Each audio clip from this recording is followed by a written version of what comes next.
Il était l'un des fugitifs les plus recherchés au Québec en lien avec ce scandale de la méga fuite de données chez Desjardins. Juan Pablo Serrano a été arrêté en Espagne. J'en parle avec Anne-Sophie. C'est ce qu'a annoncé la Sûreté du Québec ce matin. Il a été arrêté le 6 novembre dernier. C'est aujourd'hui que la Sûreté du Québec en a fait l'annonce. Il est toujours en Espagne au moment où on se parle. Il restera là encore pour quelques temps.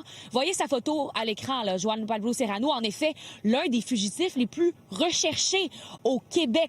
On lui a mis la main au collet, donc il y a de cela 2 mois. Et quand il reviendra au Québec, il devra répondre à plusieurs chefs d'accusation, dont fraude de plus de 5 000 $, vol d'identité et trafic de renseignements identificateurs. La Sûreté du Québec nous a indiqué avoir reçu la collaboration des autorités là-bas, dont Interpol.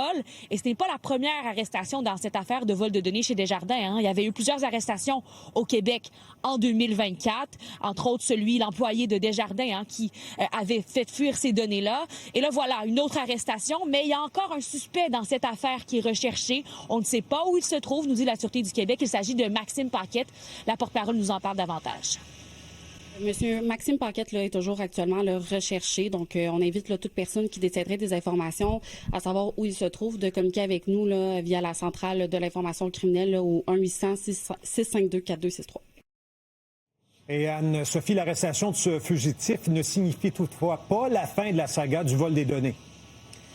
Parce que les données circulent toujours, même s'il y a des arrestations dans ces affaires, mais c'est des données qui circulent sur le dark web. Hein. Et au cours des dernières années, c'est arrivé à quelques reprises qu'elles ont ressurgi, que Desjardins devait faire face à des pirates sur le dark web qui disaient vouloir revendre les données une fois de plus. Alors, pour les Québécois, la solution, c'est soit de se munir d'un système de sécurité comme Equifax ou de bloquer son compte à certains moments dans l'année pour s'assurer de ne pas être fraudé. J'en ai parlé avec un expert en cybersécurité qui dit que c'est vraiment le gouvernement qui doit agir sur cette question-là.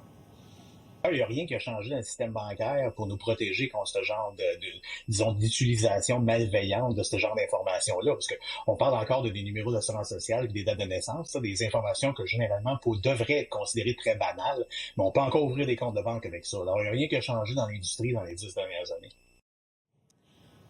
Desjardins qui vient de me mentionner par courriel qu'ils sont satisfaits de cette arrestation, mais qui rappellent à leurs clients aussi que les données circulent toujours et que donc ils doivent se munir d'un système de protection. Ils disent aussi que Desjardins offre à ses membres et à ses clients la protection Desjardins gratuitement. Donc vous pouvez communiquer avec votre banque si jamais vous voulez vous assurer d'être toujours protégé. Mais voilà, une étape importante de plus dans cette saga. On surveille d'ailleurs les mesures d'extradition pour amener le fugitif au Québec. Merci Anne-Sophie.